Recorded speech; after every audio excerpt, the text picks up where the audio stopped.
Boa noite! Mais uma live aqui no Infoteatro. Vou agora dar uns minutinhos.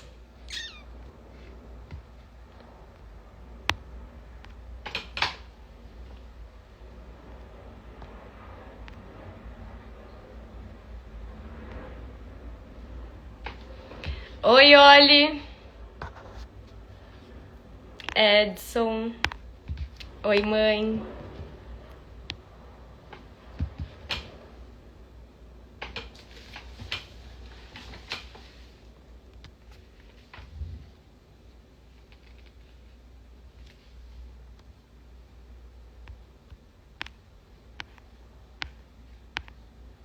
Oi, Maria. Os Crespos aqui, que alegria ter vocês. Lúcia.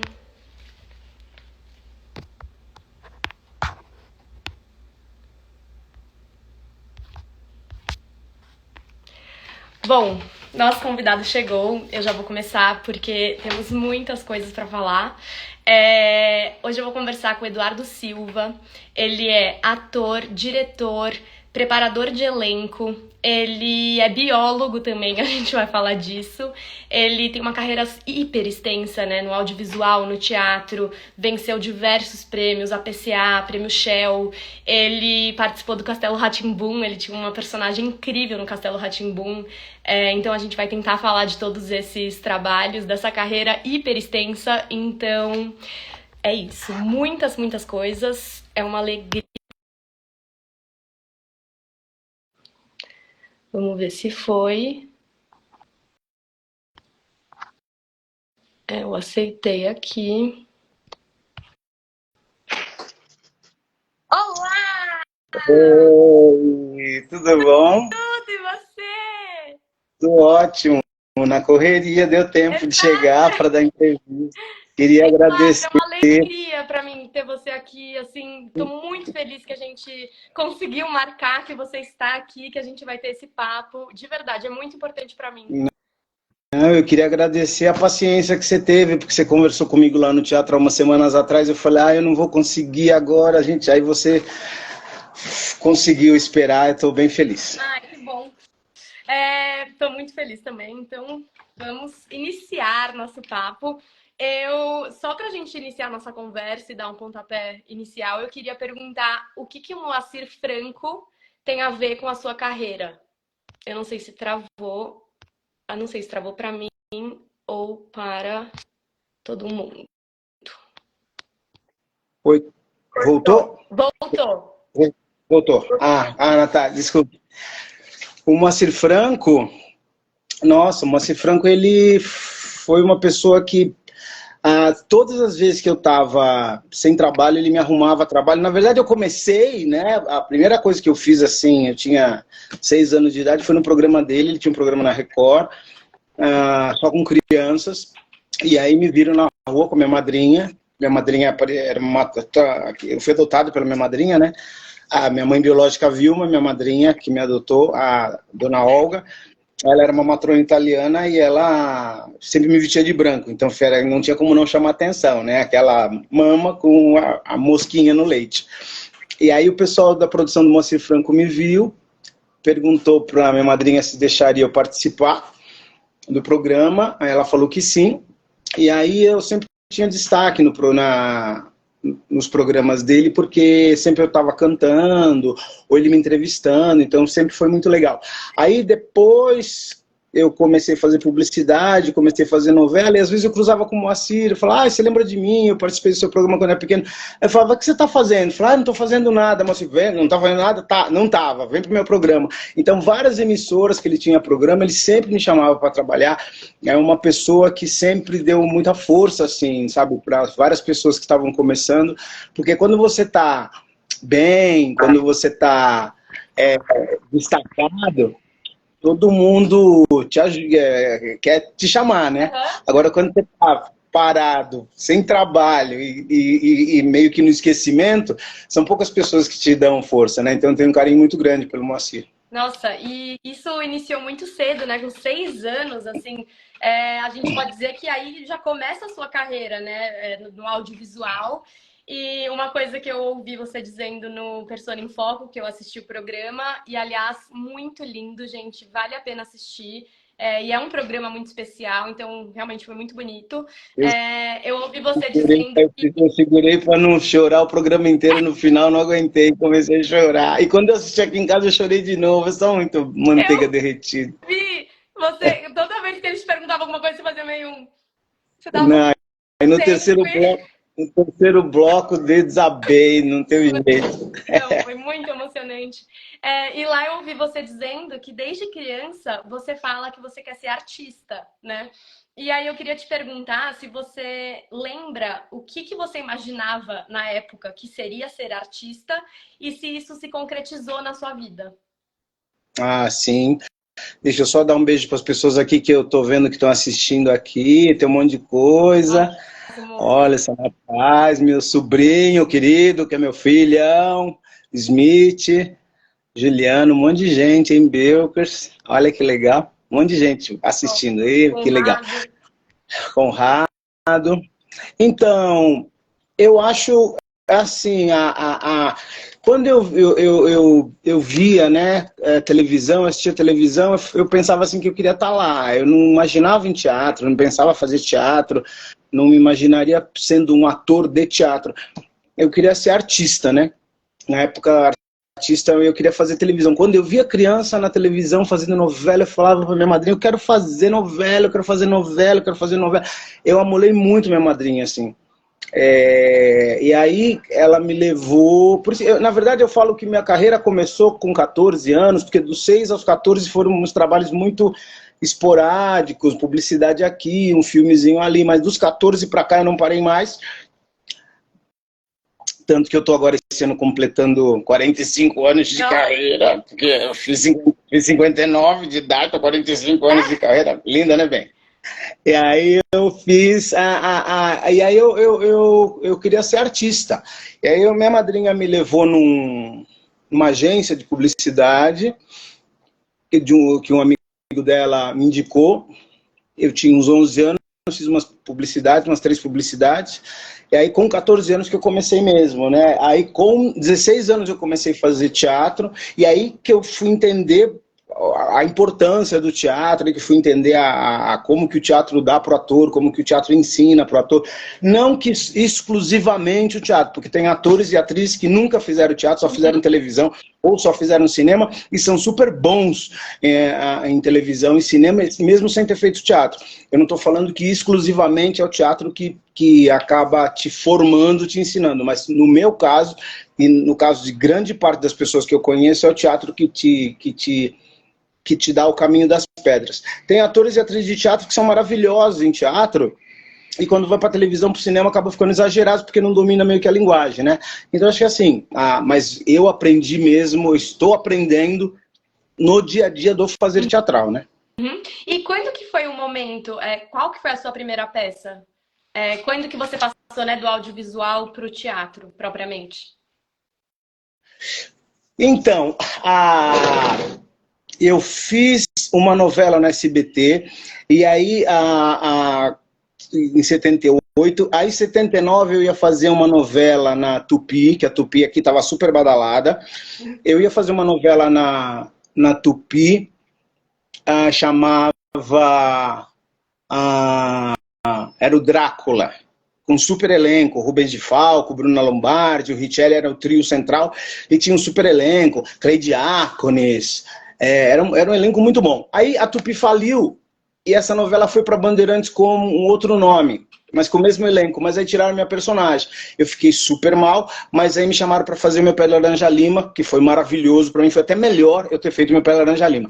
E naqueles processos da Tupi, quem que ia pegar as dívidas da Tupi para poder voltar a fazer com que a emissora fosse para o ar, a gente ia para o sindicato o tempo inteiro nessas reuniões do sindicato, no SATED, para ver quem é que ia ficar com a Tupi. O Silvio Santos estava querendo pegar a emissora para colocar no ar o SBT, porque ele tinha a TVS no Rio de Janeiro.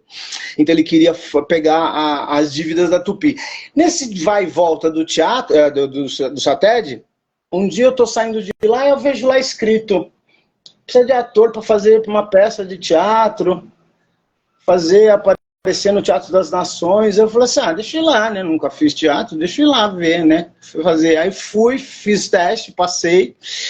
Aí foi o Bem Me Quer, uma peça do Cocote, com a direção musical da Gilda Vandenbrand, maravilhosa. Aliás, hoje é aniversário da Gilda Vandenbrand, queridíssima.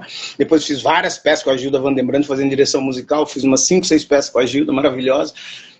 E aí fiz teste, passei na peça, e aí eu ganhei uma BM de ator revelação, com 16 anos. Foi aí que eu comecei, aí não parei mais. Aí o bicho pegou. Aí foi muito engraçado também, porque depois eu fiz um adulto que em 81, chamava Um Gosto de Mel, da Sheila Delane. Em 83 fiz Maria Quebrada, que era a direção da Vilma de Souza. E aí, muito tempo depois, eu fui trabalhar com a Vilma de novo nos campos de Piratininga e no Bexiga. Em 2009 a gente fez o campo de Piratininga, em 2010 a gente fez o Bexiga, que eram 2 super musicais, assim, muito grandiosos, tanto os campos de Piratininga quanto o Bexiga. Muitos atores, muitas músicas, muitas coreografias.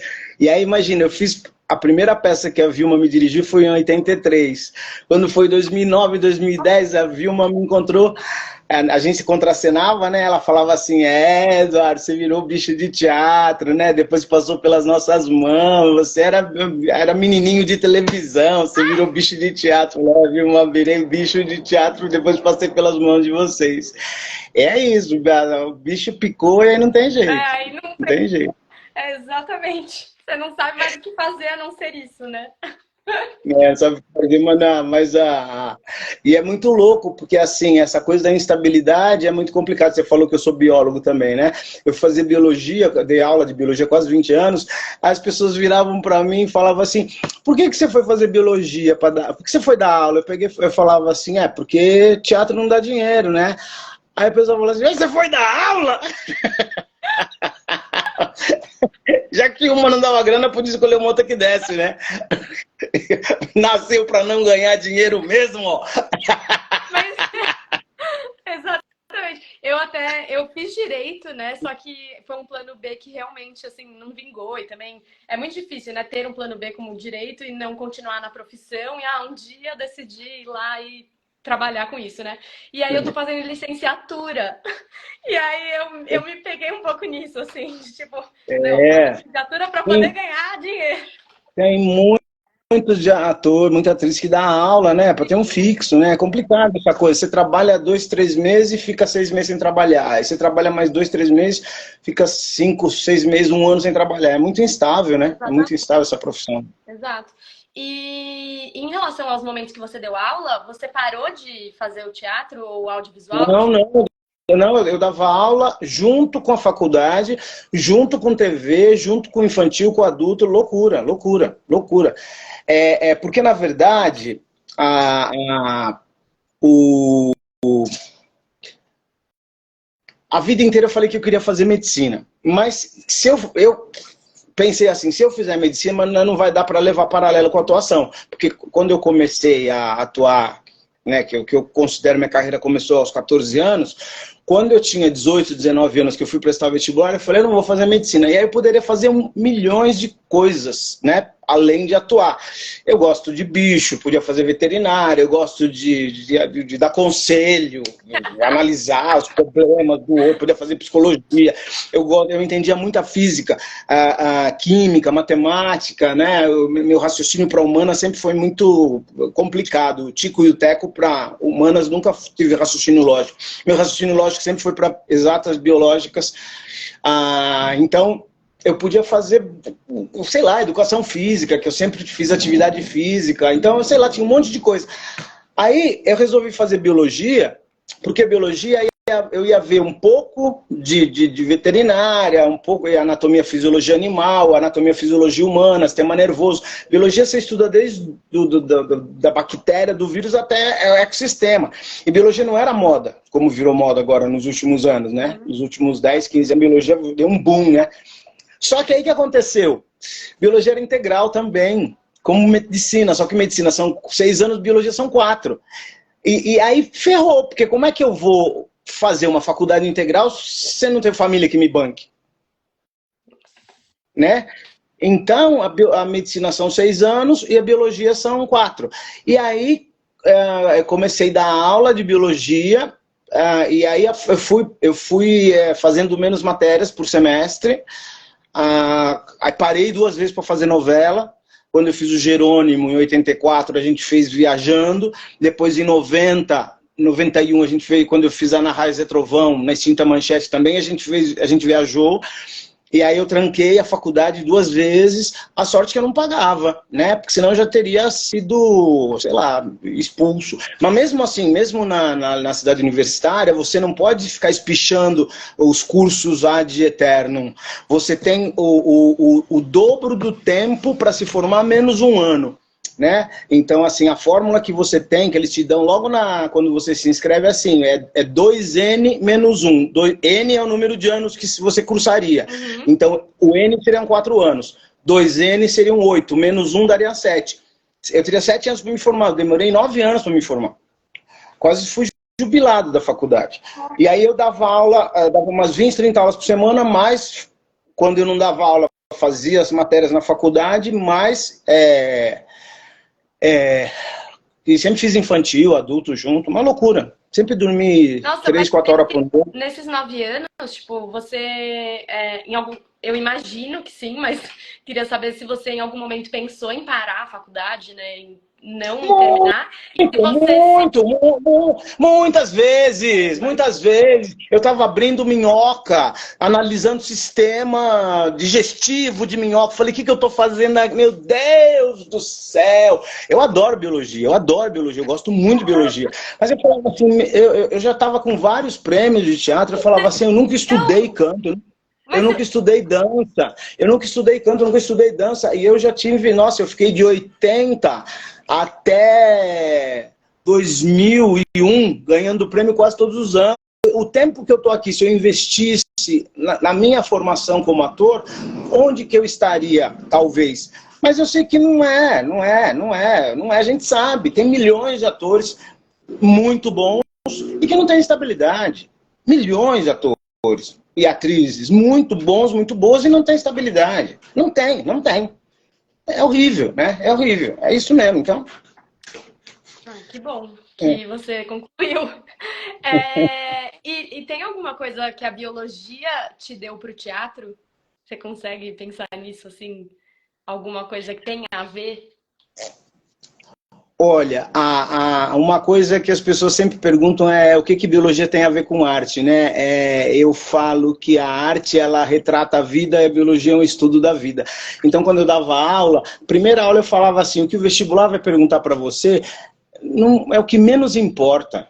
O que importa é que as tuas células estão funcionando, teu sistema nervoso está funcionando, teu sistema circulatório está funcionando, e se parar de funcionar agora, você não vai entrar na faculdade. Então a biologia é maior que o vestibular. A gente vai ver o que está acontecendo aí dentro de você. Se teu sistema digestivo parar de funcionar, se teu sistema hormonal parar de funcionar, se teu sistema reprodutivo parar de funcionar, você não vai conseguir fazer a faculdade. Então a gente vai estudar tudo que está aí dentro de você. Então o que o vestibular pede é o que menos importa. Já ganhava os alunos na primeira aula.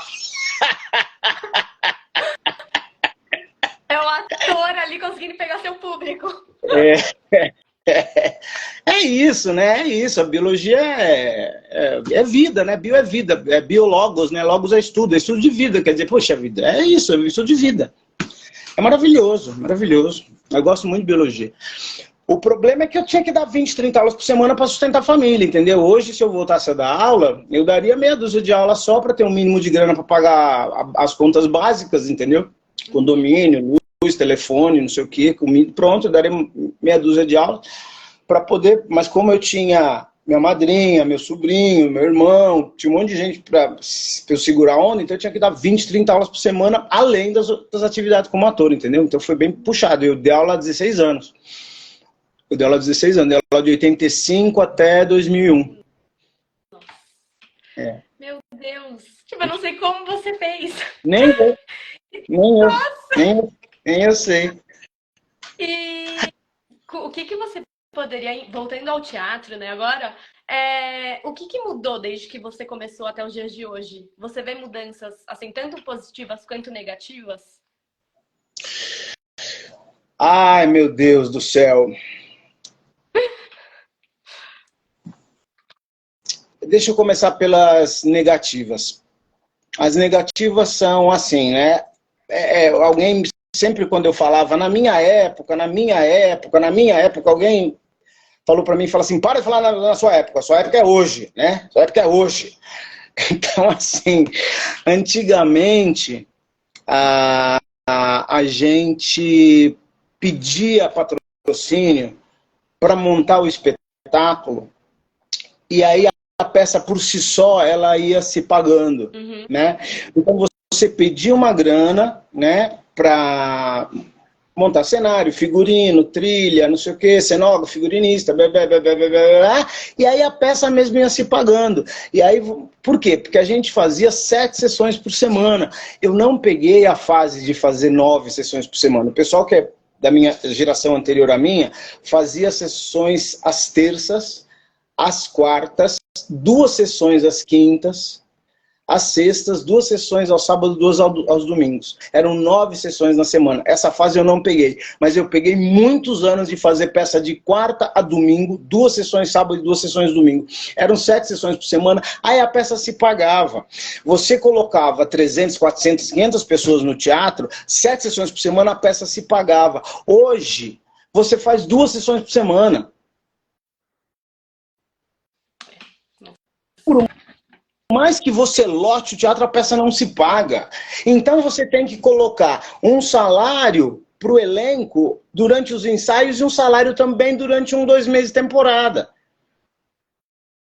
Porque senão, aí você coloca uma grana durante 2, 3 meses de ensaio, uma grana durante mais 2, 3 meses de temporada, e aí se você colocar... Aí, antes, né, nos anos 90, as peças ficavam 1 ano brincando em cartaz. 1 ano, por quê? Porque o público, se fosse sucesso, a peça ia se mantendo. Se não fosse sucesso, rapidinho você ia perceber que a peça não deu sucesso e tirava a peça de cartaz. Hoje não, hoje mesmo as peças sendo sucesso, você tem que tirar de cartaz. Porque o público não se paga. Porque você faz 2 ou 3 sessões por semana, no máximo 3. No máximo faz sexta, sábado e domingo. Entendeu? Então a gente não faz mais 7 sessões por semana. Então já aconteceu de eu fazer espetáculos com casa lotada e ter que tirar depois de 3 meses porque acaba o dinheiro do edital. A gente depende de edital para trabalhar. Então o que você fazia em 1 ano, hoje você ensaia 2 meses e fica 1 mês em cartaz. Isso é muito complicado. Isso é muito complicado. Como a trabalha, outra coisa... assim, né? O próprio ator, a construção, né, da sua personagem, enfim, durante, né, a temporada, como que uma pessoa trabalha 3 vezes por semana, né? Muito... Lógico, porque você aprende a fazer fazendo, né? Exato. Você aprende a fazer fazendo, a gente aprende a fazer fazendo. Agora, então, outra coisa também que acontece é assim, tô dando uma olhada aqui nas pessoas que foram entrando depois que eu não tinha visto mais. Você tinha, nos anos 90, umas 30 peças em cartaz, né? Agora, antes da pandemia, agora está voltando, né? As peças estão voltando, graças ao universo. Está tendo muitos espetáculos que estão voltando, que a gente ficou muito mal, né, na época da pandemia. Mas aí, até pouco antes da pandemia, você abriu o guia de teatro, tem 180 espetáculos em cartaz. Isso também pulveriza o público. Isso também pulveriza o público. Como é que o público vai saber que peça é boa ou que não é? Ou a peça que tiver mais grana para pagar a divulgação, ou a peça que tiver algum ator famoso. É o grande público, né?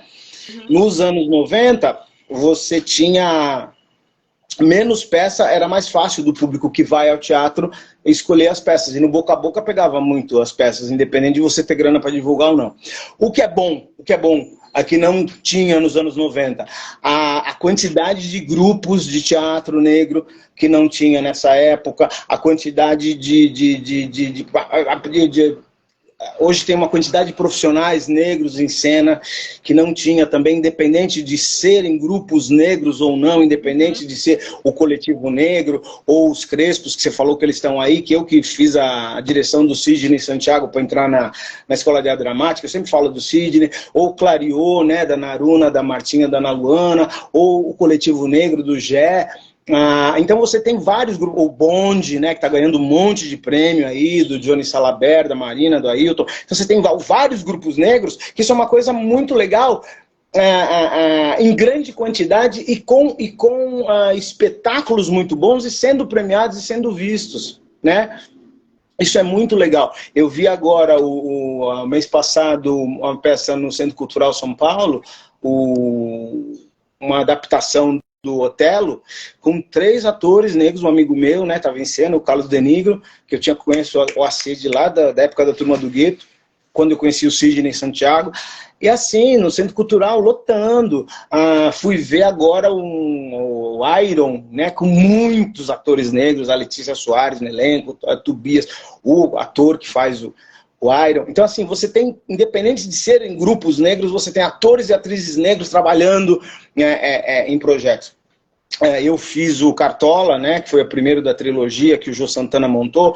O Cartola também, 16 atrizes e atores negros. Ganhamos o prêmio Bibi Ferreira de melhor musical, ganhamos o prêmio Aplauso. 16 atrizes e atores negros, 8 músicos. Aí depois o Jô Santana montou a vida a Dona Ivone Lara, e aí a terceira, a última da trilogia foi o Marrom, Alcione, entendeu? Então, assim, tem isso de muito bom, né? Que é uma coisa que não tinha nos anos 90, né? Então, tem coisas... É aquela história, sempre, tudo é uma faca de 2 legumes, né? Que nem aquela ditada, né? Exatamente. A Adele mandou aqui, ó. Eduardo, você poderia falar sobre mudanças ocorridas ao longo dos anos nos papéis destinados a atores negros? Então, antes a gente só tinha personagens, no geral, né? Personagens mais de bandidos, de escravos, tal, e às vezes não eram nem papéis centrais, né? Quando os escravos eram muito importantes, pegavam pessoas não negras para fazer, e quando o bandido era muito importante, pegava pessoas não negras para fazer também, né? Então, geralmente, os negros, nós fazíamos mais escravos, bandidos, o empregados, eu falo, como eu comecei muito cedo, eu fazia filho de empregada, trombadinha, né, tal, aí depois eu fui, né, amadurecendo nos cargos de serviçal. Mas aí, hoje você vê em todos os audiovisuais muitos negros, né? Então a gente vê nas novelas aí uma quantidade de negros muito grande, isso é muito legal, tem uma diferença, e eles estão procurando fazer com que não tenham mais cargos, personagens preconceituosas, e nós negros estamos entrando nas tramas centrais. Isso é muito importante, né? É importante, quer dizer, na verdade, não adianta nada você colocar negros nos audiovisuais sem estar na trama central. Né, só para dizer que tem negro no audiovisual. Então é importante que estejamos nos audiovisuais com personagens importantes. Né? Isso é muito legal. Assim. Eu participei agora o ano passado foram lançados 2 longas. Um foi o Pai da Rita, do Joelzito Araújo, com o elenco majoritariamente negro, maravilhoso, com a Léa Garcia, Elisa Lucinda, Ailton Graça, Wilson Rabelo, um elenco negro brilhante, e lançou também o Lima Barreto ao terceiro dia, que o Luiz Miranda faz o Lima Barreto. Ele tem um papel maravilhoso, o Sidney faz o Lima Barreto jovem, o Luiz Miranda faz o Lima Barreto idoso, internado. É muito, o Kizumba tá no elenco, uma coisa maravilhosa. Esse ano saiu o Barraco de Família, com a Cacau Protásio, o Lelê, o Robson Nunes, a Gênio. Barraco de Família, eu faço o marido da Cacau, Sandra Sá faz minha sogra, também uma comédia emotiva. A Lena faz minha irmã, Lena faz minha irmã no filme. Aliás, a Lena fez minha irmã um monte de coisa, né? Um monte de coisa a Lena fez minha irmã, um monte de coisa. A Lena é minha irmã, porque o que a gente se ama, o que a gente briga é só irmão. A Lena é muito querida. No Persona, quando eu vi a Lena dando depoimento no Persona, eu fiquei tão surpreso, meu Deus do céu. Cristina Mutarelli, olha a Cristina Mutarelli. Então, e ela que me apresentou a Lena. Fiquei sabendo. Fiquei sabendo. Oi, Era texto dela e a Lena dirigiu, não é isso? exato, a gente começou fazendo, era um infantil lindo. Pois é. Nossa, a Lena, fiz trabalho com ela na infantil, fiz trabalho com ela em TV, fiz trabalho com ela em filme, fiz trabalho com ela em várias. Nossa, a Lena é É. queridíssima. Ela é uma das ah, que escreve aí para vocês, né? Sim, uma das colunistas do Infoteatro, Uma das exatamente. E eu fiz uma colunistas. entrevista com ela aqui também, uma live, e também fiz com o Sidney. Quem quiser assistir depois também reposto aqui. Eduardo, eu queria falar com você sobre dois projetos não, mas momentos da sua vida. E aí queria que você falasse como foi. O primeiro é sobre sua passagem no Teatro do Ornitorrinco. Como que foi isso e o que é, para quem não conhece, você podia falar um pouquinho sobre? Então, o Kaká, ele sempre adaptou os clássicos, né, do Shakespeare, do Molière, preferencialmente o do Jarry, né, e a gente se conheceu num programa que chamava Cadeira de Barbeiro, na extinta Manchete, e era muito engraçado, porque era assim, nós estávamos de personagens e as pessoas iam na barbearia, e aí eram pessoas que iam mesmo, né, na barbearia. Você ia na barbearia fazer a unha com a manicure, que era a Lucinha Lins. Aí, sei lá, quem ia lá fazer engraxar o sapato com a minha personagem. E era assim, era muito engraçado, era um programa de entrevista, e quem fazia eram os atores, a Cristina Mutarelli fazia. A Cris Mutarelli entrou no lugar da Yara Janra, o Kaká fazia o barbeiro, a Lucinha Lins, olha o elenco, o Kaká Rossetti fazia o barbeiro, a Lucinha Lins fazia a manicure, a Cris que trabalhava na barbearia, e eu fazia o engraxate. E aí a gente se conheceu e era muito legal, porque ia assim, muita personalidade política, cantores, era muito legal. Ficamos um ano, não conseguiu patrocínio e parou. Aí o Kaká me chamou para fazer o Sonho de uma Noite de Verão. Mas eu tinha assinado com a Manchete para fazer Ana Raiz e Trovão, não pude fazer o Sonho, que a Ana Raiz a gente ficou viajando. Ele chamou o Pompeuzinho, Augusto Pompeu, fez o Puck enlouquecedoramente, que Pompeu é um dos grandes atores que a gente tem. Pompeu é maravilhoso. E aí ele, quando o Kaká foi montar a Comédia dos Erros, ele chamou eu e Pompeu para fazermos os drômios, né?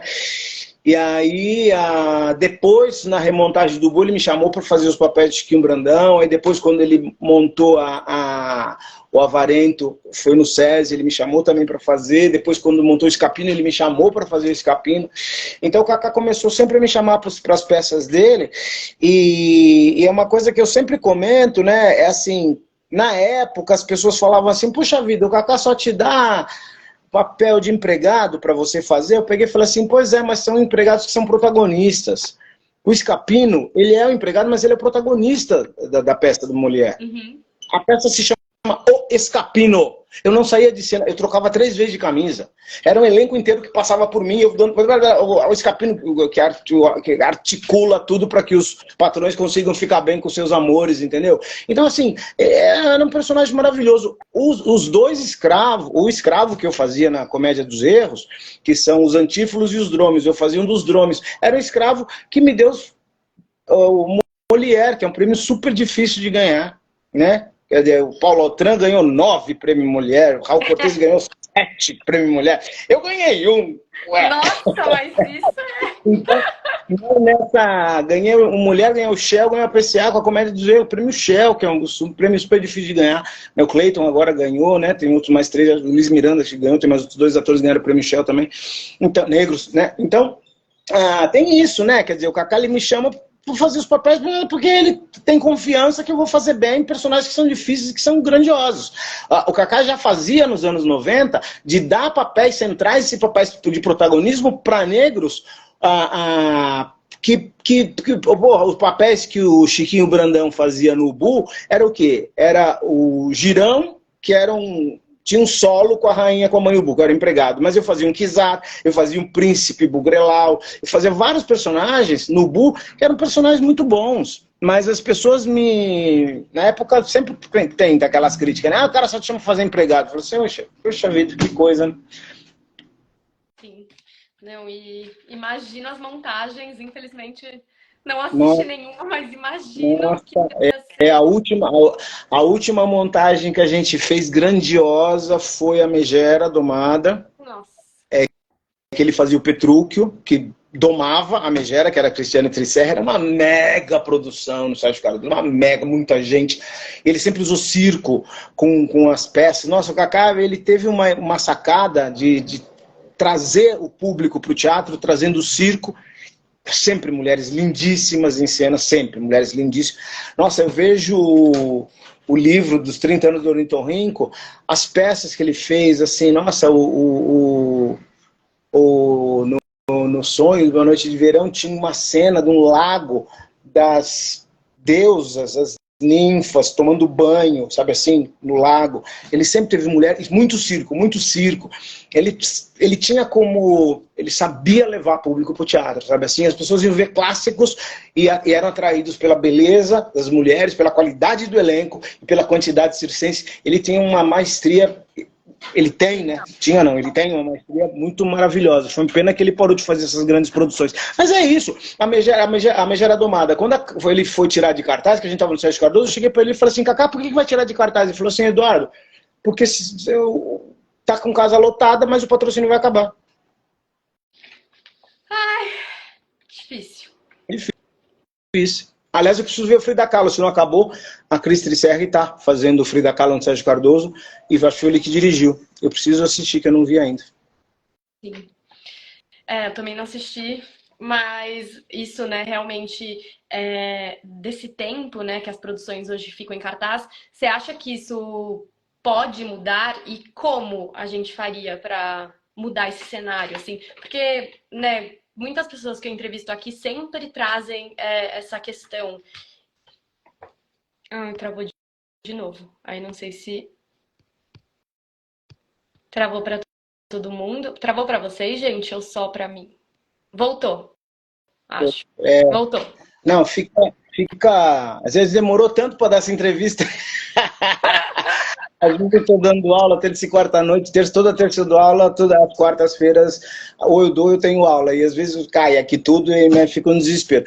Natália, o que você perguntou? Agora até me deu branco na hora que você falou. Mas Eu não se tenho esse você acha. problema. Em mim nunca dá branco, eu nunca tenho esse problema.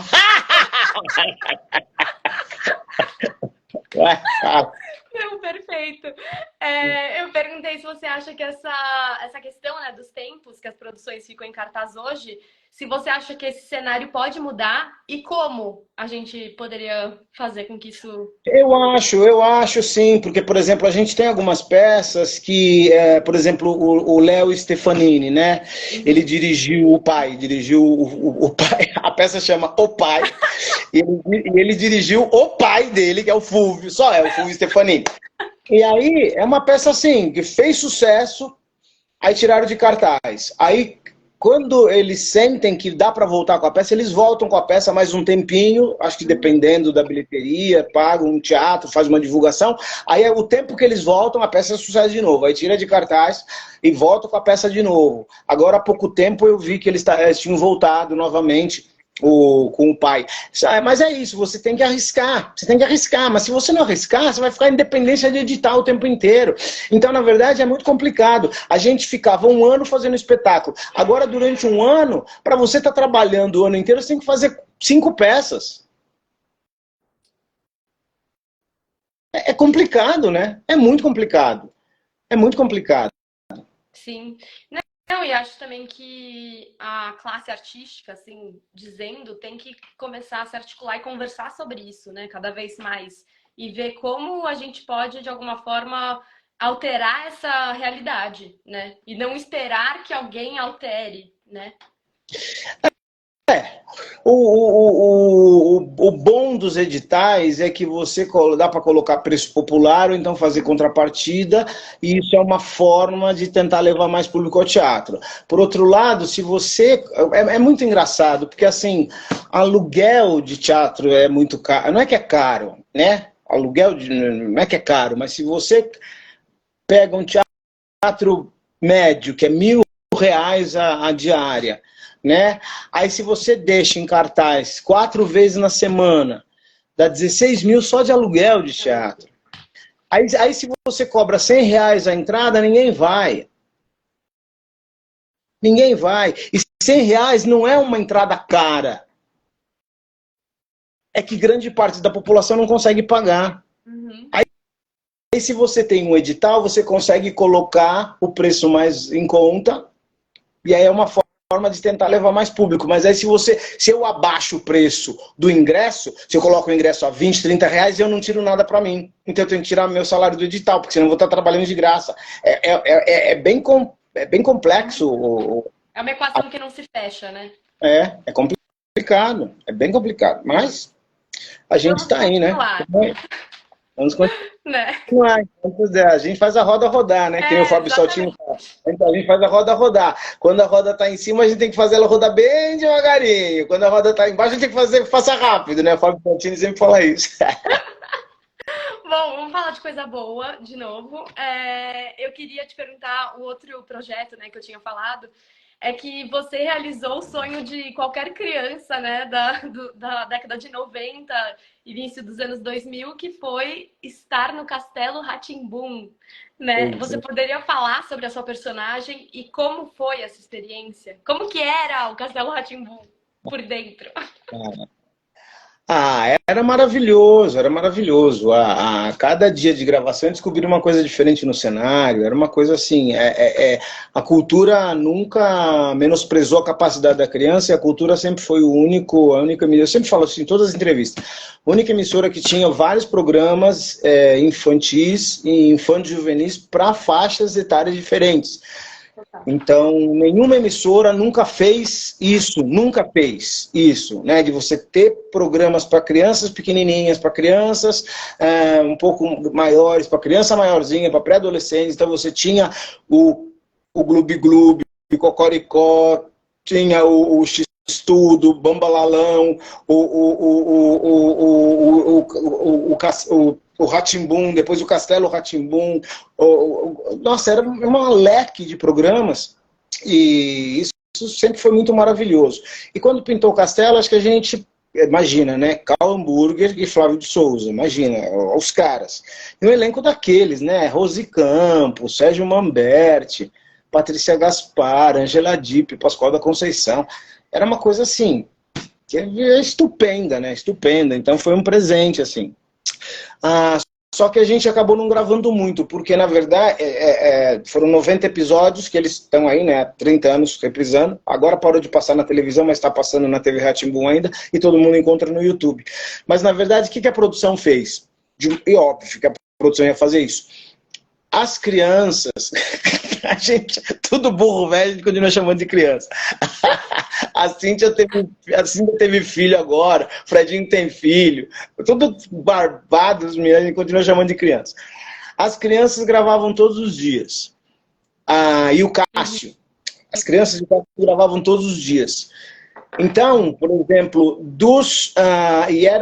na semana, eram 5 convidados. Tirando os quadros que eram em estúdios diferentes, no estúdio central, tinha os quadros em estúdios separados. O quadro das passarinhas, o quadro das fadinhas, o quadro da Morgana, o quadro do Tibi e do Perônio. Isso eram estúdios separados. No estúdio central, era o quê? Eram as crianças e o Nino, o Cássio, né? O Fredinho, a Cíntia, o Luciano e o Cássio. E ele estava em todos os episódios. Agora, cada dia na semana vinha um convidado. Então, um dia na semana era a Penélope, a Angela Dipp. Outro dia na semana era a Caipora, Patrícia Gaspar. Outro dia na semana era o Etevaldo, o Belo. Outro dia na semana era o Abobrinha, Pascoal da Conceição. E outro dia na semana era o Bongô. Então, para não ficar alugando a gente. Então, nos 70 episódios, daria 14 para cada um. 14 para cada um, né? E as crianças e o Cássio iam aparecer nos 70. Então, as crianças e o Cássio iam ter que gravar tudo, iam ter que gravar a temporada, o tempo inteiro. Mas aí, o que a produção fez? Óbvio, a produção gravou os 14 com o Pascoal, até logo o Pascoal, né? Porque senão gravar com o Pascoal hoje, depois de um mês, depois de outro mês, depois de outro mês. Não dá. né? Então, a produção gravou os 14 da Angela Dipp, até logo. Gravou os 14 da Patrícia Gaspar, até logo. Gravou os 14 com o Bongo, até logo. Eu falei assim, só posso gravar janeiro, fevereiro, que eu tô de férias na aula. E aí, minhas férias foi gravando. Minhas férias foi gravando o Castelo. E aí eu falei, só posso gravar ou janeiro ou fevereiro, porque eu tô de férias. Então eles encaixaram, que cada episódio, como o Cal era muito detalhista, né, os outros diretores também, cada episódio demorava uns 2 dias pra gente gravar. Uns 2 dias. Então imagina, você vê o programa passar em 40, 45 minutos, 2 dias de filmagem cada episódio. Então os 14 episódios demoravam uns 28 dias para filmar, entendeu? Era pique de cinema que era feito. Muito cuidado, muito cauteloso. E assim, era um programa que todos os dias, todos os episódios tinha balé, música com instrumento clássico, o quadro para ser analisado, obra de arte, além da trama, tinha assim, quadro, obra de arte para ser analisada. Aí levanta lá aquela caixa lá da biblioteca, tem os caras lá dançando, as passarinhas sempre com algum instrumento clássico. Isso é magnífico, né? Isso é magnífico. Não, e eu não sabia que eram tão poucos episódios. Pra mim tinha sido, tipo, sei lá, 200 episódios. Quando eu era criança, eu assistia eles todos. gravaram 70 e aí cada um foi pra sua casa. Quando eles viram que deu aquele maior sucesso, eles quiseram gravar mais 20, mas tava cada um num canto já, fazendo sei lá o quê. Juntar todo mundo de novo pra gravar mais 20 foi mais complicado. Aí esses 20 que foram gravados depois foram 4, né, episódios, cada um de nós, né? E aí então no total foram 90 episódios e aí cada um ficou com 18, acho que é isso, 18 episódios. Cada um dos 5. 18 episódios cada um. E aí o Cássio e as crianças nos 90. E a Rosi, ela gravava todos assim, batelada, a Rosi gravava batelada, porque era só ela e o canário lá, sei lá que chama aquele papagaio lá, ficava ela falando lá com como é que chama? Godofredo? Não é Godofredo, não. Godofredo era do Godofredo do Mar. Do Mar, gente, faz 30 anos. Não lembro como chamava também, se alguém lembrar que... Aquela caracatua lá que ficava falando com ela, né? Adelaide! Adelaide!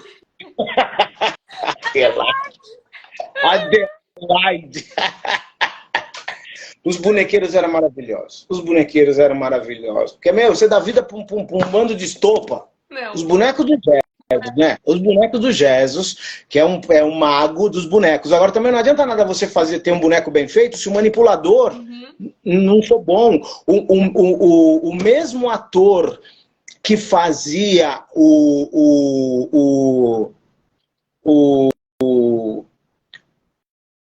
ai, meu Deus do céu. Você tinha eles revezavam, é que eu não lembro, né? Eu não lembro, mas gente, faz 30 anos também, né? Mas você tinha o ator que fazia o mal, né? Que era o Checkmate, eu acho que era ele que fazia o relógio. Aí você tinha o ator que fazia o gato, tinha o Alvinho que fazia o Alvinho fazia o Godofredo e a Celeste. Olha a diferença de voz. Nossa. A diferença. Que fazia a Celeste. Nada! Fazia o Godofredo. Eles eram ótimos atores. Muito bons atores. É uma obra de arte eterna, né? E toda criança da época lembra e assistiu, né? Rosa lembrou aqui, Adelaide. Um monte de gente falou Adelaide, menos a gente que não... Gralha não, né? Adelaide, a Pri Rosa aqui gritando, Adelaide. Então... Vai lembrar que é Adelaide, meu Deus do céu. Eu só vi agora, Pri. E, Eduardo, falando de outra...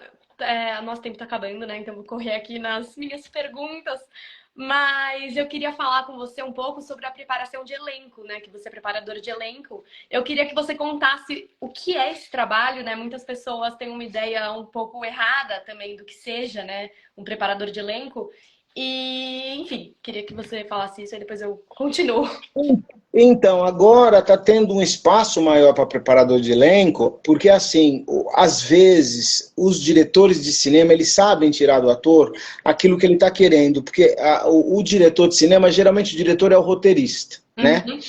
Então ele tem na cabeça dele o que, que ele quer, como que ele quer que saia o filme. Mas às vezes ele não sabe tirar do ator aquilo, da atriz ele não sabe tirar aquilo que ele está querendo, né? Então, o preparador ele faz essa ponte entre o diretor, que é o roteirista, e o elenco.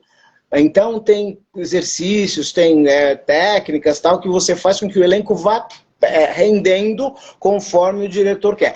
Quando eu sou chamado para fazer preparação de elenco de longa, geralmente, pelo diretor, roteirista, eu peço para ele acompanhar a minha preparação, para que eu vá junto, levando o elenco para o que ele quer. Quando eu sou chamado para fazer só a preparação de um ator ou de uma atriz e eu não tenho contato com o diretor ou com o roteirista, aí eu vou dando várias possibilidades, cena a cena, para que o ator e a atriz cheguem no set com várias possibilidades para se for pedido. Então eu fiz eu sempre falo, né, que fiz preparação do Robson Nunes, do Dudu Oliveira, com os trabalhos na Record, para filme, para série, para Lilian Valesca, para Letícia Soares, para série Coro. Aliás, eu fui ver agora no Iron Máscara de Ferro a Letícia, meu Deus do céu, o que é aquilo? E ela está indicada agora para prêmio de novo, no Coro Púrpura ganhou todos os prêmios. Agora está indicada de novo pelo trabalho dela no Marrom. E aí a Letícia me conheceu num trabalho na época da pandemia, que eu estava fazendo um trabalho de graça. Fizeram um musical, que era o Fábio Ventura, que estava na coordenação, o Sidney Santiago fez a direção geral e eu fiz a preparação do elenco. Aí a Letícia e a Lília falaram assim, a gente não vai te largar nunca mais, quando tiver audiovisual vamos trabalhar sempre com você. E aí elas me chamaram para fazer preparação só delas, para uma série chamada Coro, que o Falabella escreveu e a Sininha de Paula dirigiu. E aí eu fiz o trabalho, quando eu faço trabalho separado com o ator, aí eu dou várias possibilidades de... Porque geralmente a gente tem que levar as coisas prontas. Se não tem preparador de elenco, Natália, a gente tem que levar as coisas prontas. Mas, às vezes, você leva a coisa pronta e o diretor te pede outra e você fica sem saber como responder. Como corresponder, porque você já levou aquela coisa muito fechada, muito cristalizada. Então, olha como é difícil, né? Se você não leva nada, espera ser dirigido e se você não é dirigido, você se ferra. Se você leva alguma coisa pronta e é te pedido outra coisa, você também não sabe como ter jogo de cintura, né? Então, na verdade, o meu trabalho acaba sendo esse. E eu estou gostando muito de fazer isso, estou gostando bastante. Eu fiz a preparação já de uns 5 longas, de muitos curtas, e agora estou fazendo preparação mais individualizada de elenco. Por exemplo, tem um grupo chamado Crioulos, do Caio D'Aguilar, que já montou 2 peças. A primeira peça chamava Crioulos, eu fiz só algumas provocações só, porque eu estava meio sem tempo, eu tinha voltado a dar aula na Etapa agora, há 4 anos atrás, no cursinho, aí eu estava sem tempo, só fiz umas provocações. Mas agora, na última peça deles, no Vida Bandida, eles tiveram 4 oficinas. Uma oficina de percussão, uma oficina de canto, uma oficina de dança e uma oficina de interpretação. Eu que dei a oficina de interpretação. Foram 4 dias, 8 horas, 2 horas por dia de imersão no texto. Foi maravilhoso, eles gostaram. Eu acho que gostaram, porque todo mundo falou que gostou. Eu adorei. E aí depois a Ferroz, a Fernanda Rosa, ela me pegou para fazer o trabalho só com ela. Eu gosto muito, estou gostando muito de fazer esse trabalho de preparação. É bem legal, é bem legal. E é assim, quando a gente... É o que eu falo sempre, uma coisa é você ser exigente, outra coisa é você ser sacana. Tem preparador de elenco que são sacanas. A gente não merece ser sacaneado, né? A Pri estava lá no esquema, ela falou, foi mesmo, ela estava lá. Ela assistiu, né, o meu processo, teve uns dias que ela foi, alguns dias ela não podia, depois ela acabou sendo chamada para entrar no elenco, querida. Aliás, é uma publicidade dela na bike, que eu vi outro dia, ela na bicicleta. E aí a Fê me chamou para fazer o trabalho só com ela, e aí eu tô querendo fazer mais. Assim, esse trabalho é muito legal, porque é o trabalho de mesa que eu faço no teatro, é o trabalho que eu faço no audiovisual. É uma coisa que a gente sempre fez, que é um trabalho de mesa. Hoje em dia, nem no teatro é feito trabalho de mesa. Os diretores já saem marcando e a gente... Não tem tempo, né, também. Tem que estrear em um mês. É complicado. E Eduardo, como que... Eu queria agora falar sobre o seu diretor, sobre você enquanto diretor, e sobre a peça que você dirigiu recentemente, Quilombo Memoriá, tá certo? Que eu não tava na dúvida. Como... Memoriá. Então, na verdade, eu descobri, assim, eu tô levando minha carreira para direção, já faz uns anos que eu tô querendo levar minha carreira para direção, por milhões de motivos, que não vem ao caso, mas eu lembrei que, assim, eu comecei a dirigir um grupo amador, logo depois que acabou Na Raiz e Trovão, eu estava desempregado, e aí um colega da capoeira, lá da faculdade, da universidade, que eu fazia capoeira lá no CPU, mago, do Gladson, ele falou, você não quer dirigir o grupo lá da FEA? Eu falei, dirigir o grupo, até que o diretor não tá, não quer dirigir? Eu falei, mas nunca dirigi, né? Isso em 92. Eu não quero dirigir o grupo da FEA? Tá bom, fui, trabalhei com eles 2 anos, convidei uma amiga minha para trabalhar comigo, para dar a Marta Tramonte, que eu nunca tinha dado aula, né? Não sei dar aula, eu sei dirigir. Então eu chamava a Marta para dar a parte de exercícios e tal, ela usava muito viola Spolin, e no primeiro semestre, no segundo semestre eu dirigi a peça. No segundo ano a gente participou do Festival de Teatro da USP, do TUSP, acho que foi Pirassununga, Piracicaba, sei lá, em 93. Aí o grupo da FEA nunca tinha participado de teatro, de festival de teatro, nunca tinha participado de festival de teatro, ganhou o melhor conjunto de interpretação. E ganhou o 3º lugar do festival. Nossa, a gente falou assim, nossa, ficou, passou. Pô, se eu nunca participaram de festival, ganharam o melhor conjunto de interpretação, eles eram bons, mas também a minha direção da Marta era maravilhosa. Aí passaram uns anos, eu tô com os projetos, dirigi o Doidá, dirigi as filhas de Janete Claire, com o Faustinho, nossa, maravilhoso, e o Armando, os 2 arrasando, fazendo Duas Senhoras, e dirigi um infanto juvenil, chamava Amazônia Floresta dos Sonhos. Antes de eu tô revirando umas coisas aqui em casa, aí eu vi um papel, uma correspondência que eu recebi dizendo que eu tinha sido indicado como melhor direção dessa peça, eu não lembrava. Olha que loucura, né? Eu falei, nossa, não é à toa que eu tô querendo voltar a dirigir, né? Porque eu dirigi lá nos anos 90, parei, dos anos 2000 para cá comecei a fazer preparação de elenco, e agora ano passado eu dirigi um show teatralizado, estava na companhia da revista, chamava Preta é a Cor do Céu, que a Iana, né, que foi a última que falou lá no Persona em Foco, que eu desabei aos prantos depois que ela falou, foi depois que a Iana falou, produção e direção musical do Kleber Martins. E agora, há muito tempo atrás, o André Santos tinha me falado que ele queria montar uma peça, queria que eu dirigisse. A produção ia ser da Sônia Cavantan, que se fosse aprovado ele queria que eu dirigisse. Um texto muito interessante. E aí foi aprovado agora, no edital do Zé Renato. E aí a gente montou o espetáculo. Foi 1 mês, trabalho de mesa. E mais 1 mês para marcação. E a gente estreou, é uma história linda, linda, linda. É uma avó que está internada, na época da pandemia, a avó está internada, e aí ela está com esquecimento, que não define na peça qual que é o grau de esquecimento que ela está, mas é um esquecimento leve, e aí ela não lembra as histórias africanas que ela contou para o neto quando ele era pequeno. Aí o neto reconta as histórias para ela, e aí nisso tudo mostra como que é a relação afetiva deles, é bem bonito, a peça trata sobre respeito ao idoso,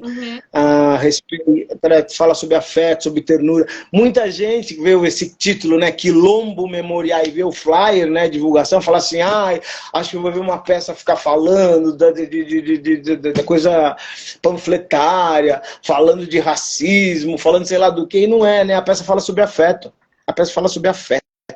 A peça fala sobre ternura, a peça fala sobre afeto, é recheada de elementos afro, né, lógico, né, tem a coisa da ancestralidade, a coisa do azen, o texto é falado dos fon e tal, mas a peça fala sobre ternura, né, que a gente geralmente não disponibiliza tempo para os que cuidaram da gente, né, a gente não tem tempo de cuidar dos que pararam a vida para cuidar da gente. Né? Infelizmente, porque a gente trabalha 200 horas por dia, E aí nossos idosos acabam não tendo o nosso tempo para cuidar deles, né? E aí eles pararam o tempo deles para cuidar da gente até a gente puder, né? Então a peça fala disso, é bonito, as pessoas riem, se emocionam, tem gente que chora pra caramba, tem gente que chora bastante. Tô bem feliz com o resultado do espetáculo, divide a direção com a Nanza, maravilhosa Nanza, e tô bem contente. Você foi ver na primeira semana, não foi? Fui, eu quero ir de novo. Vai de onde novo. Que tá agora? Vocês, já acabou a temporada? Tá com mais olho na junta. Não, então, a gente tá no Giostre, quartas e quintas, às 8h30. Giostre é aqui na Rua Barbosa, na Bela Vista, sim, 201, tá? A gente tá até dia 5 de outubro. Quarta e quinta agora, tá, e na quarta e quinta da semana que vem. Aí, dia 12 de outubro, a gente reestreia no Arthur Azevedo, no anexo do Arthur Azevedo, na Moca. Tem um teatro pequenininho lá. O Giostre é bem pequenininho também, tem 55 lugares. E é bom fazer peça em teatro pequeno, porque você coloca 30 pessoas, tá cheio, né? É verdade, eu coloco 40 pessoas, todo dia, nas 3 primeiras apresentações, sempre pôr cadeira extra, nossa, cadeira extra. Maravilhoso. É muito bom, né? Nossa, eu já fiz peça para 30 pessoas no Sérgio Cardoso, tem 900 lugares, pelo amor de Deus. E aí o anexo lá do Arthur também é bem pequenininho, e aí a gente vai ficar lá 3 semanas, mas aí vai ser de quinta a domingo. Acho que vai ter mais... tem muita gente que não consegue vir ao teatro durante a semana. Aqui nós estamos de quarta e quinta. Então, assim, a quarta e quinta agora, quarta e quinta da semana que vem, até dia 5. Aí depois de 12 de outubro, a 29 de outubro, de quinta a domingo, no Arthur Azevedo. Sim, eu posto aqui também as informações para quem quiser. A gente acabou nosso tempo, mas posso te fazer uma última pergunta? Por favor. Ai, obrigada. Porque é uma pergunta que eu costumo fazer sempre aos finais das entrevistas, e o seu depoimento é muito importante para mim. E a pergunta é, se você pudesse dizer uma coisa hoje, o que o teatro te ensinou de mais importante para sua vida?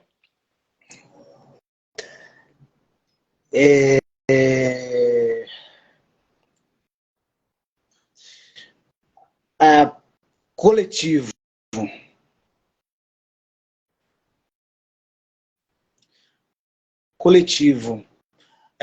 Não importa se a pessoa que está limpando o teatro antes de eu me apresentar, não importa se é o cara que sobe 5, 6 metros para me iluminar, não importa se é a pessoa que ficou batendo prego para montar o cenário, que eu nem conheço quem é. Não importa se eu estou na direção ou se eu estou fazendo um papel menor. É assim, é uma máquina que, se uma pecinha não estiver funcionando direito, a máquina não anda. Então, assim, teatro é coletivo, né? Teatro é time, é turma. E aí todo mundo tem que estar muito bem engrenado. Lógico, tem os que são... Hoje eu sou volante, hoje eu estou na direção, amanhã eu estou na lubrificação da roda. Não importa, mas eu estou ajudando a fazer a máquina andar, sabe?